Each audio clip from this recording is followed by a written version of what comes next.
Hey, this is Damon from Black Star Writers. Our new album, The Killer Instinct, comes out on February 24th. Here is our new video right here.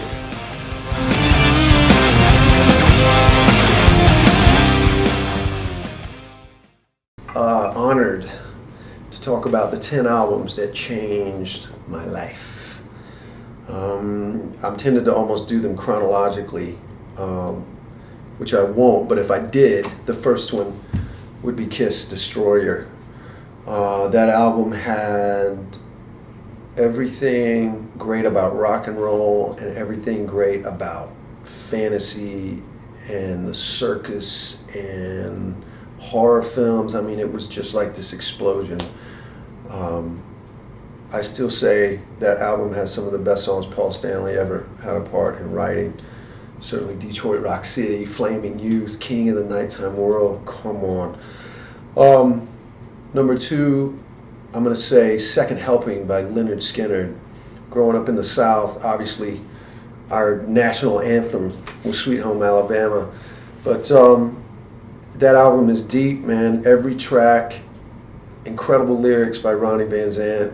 The guitars are out of this world, man. That album, to imagine one record that had Ballad of Curtis Lowe, Needle in the Spoon, Working for MCA, Swamp Music, and Sweet Home Alabama, all on one record, that's crazy. That's crazy. Huge record for me. Back in Black, AC/DC.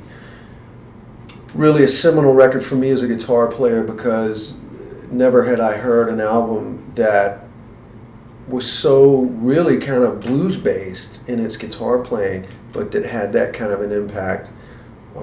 Tough choice between Back in Black or Highway to Hell, but I have specific memories of playing that album and trying to figure out those parts on the guitar. Van Halen 2, whoa. As much as I was known as the Thin Lizzy guy in junior college, in high school, I was the Van Halen guy. I mean, I lived, slept, talked, went to every show in a 200-mile radius. Van Halen. It's weird growing up in a small town. It's weird, man, that I actually had the second album before I got the first one. So just the explosion that Eddie was and is on guitar, game changer record for me, totally. It's still kind of magical because I don't know what the hell he's doing. I can't figure it out now. Live and Dangerous, Thin Lizzy, should have been my first one I mentioned, or saving the best for last. I could have done it later. I saw them live in 1979. I was 15. Changed my life. The concert changed my life. So to go out the next day and purchase a copy of Live and Dangerous and just basically baptize myself in those songs for the next 3 years of my life.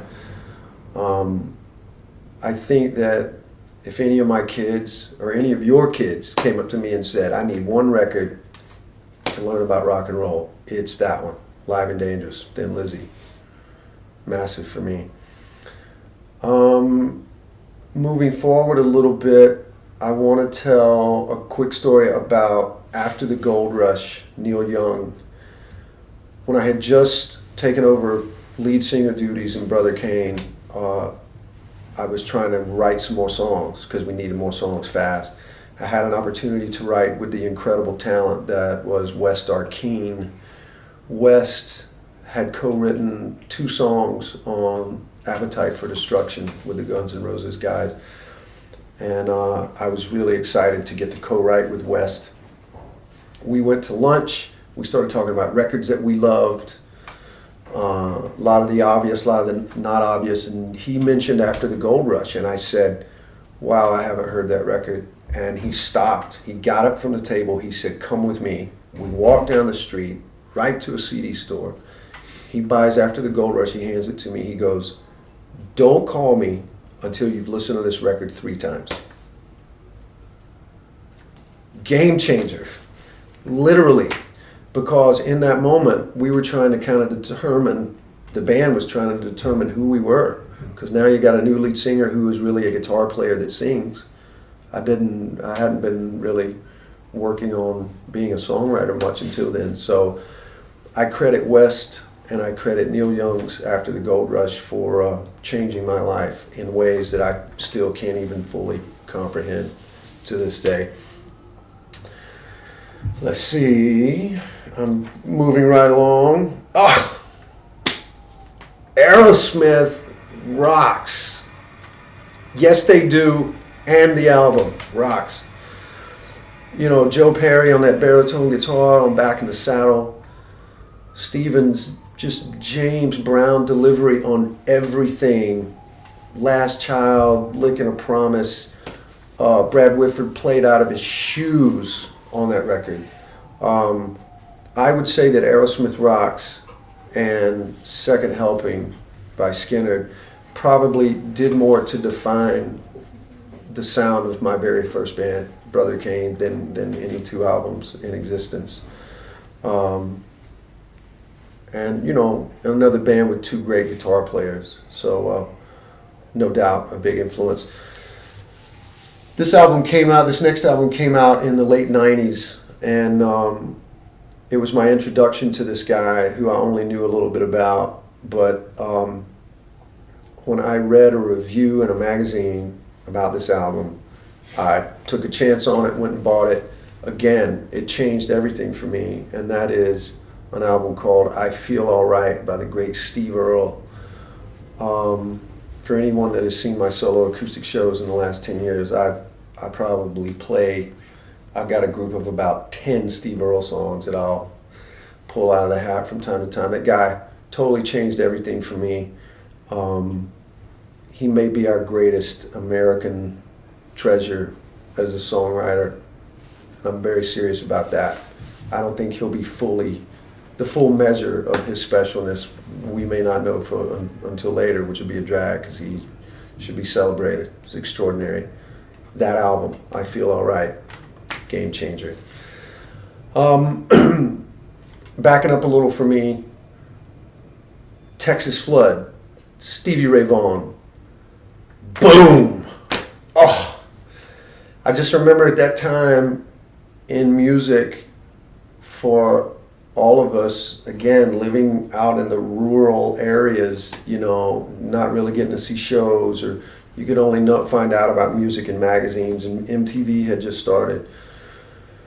But, you know, I still had my head pretty much in the metal thing, you know, lots of Eddie Van Halen and Randy Rhoads, and, you know, and then the earlier guys, you know, Page and Clapton and Tony Iommi. But Texas Flood came out and turned me upside down. All I can tell you is that when I got that album, I put my Floyd Rose away, and I never took it out again, ever. It's been Les Pauls and Stratocasters for me from that day forward. And I had the incredible honor to meet Stevie in 1989 and to share that story with him. And the humility he had, and just his whole spirit, man, it was a life changer. His album had already changed my life, and then to meet him and talk to him, and so special. I'll never ever forget that. I think that's it. What am I? One more. This goes back to my girlfriend in the 8th grade. 8th grade. I was still blasting Destroyer by Kiss. And for my birthday, my girlfriend at the time bought me The Stranger by Billy Joel. And for all my rock and roll that I was into at that time, I never saw that coming. And that album is a perfect album. There's not one note that is not extraordinary. And I think subliminally that record probably influenced my first seeds of even thinking about songs. I was more focused on riffs and parts and solos and things like that. But Billy Joel is he deserves all the iconic stature that he, that he's acquired, and for, I mean, that was just a sonic boom, just in pop culture. It changed everything, and a lot of my hard rock and metal friends agree that Billy Joel is a badass. There you go. 10 albums changed my life. Thank you.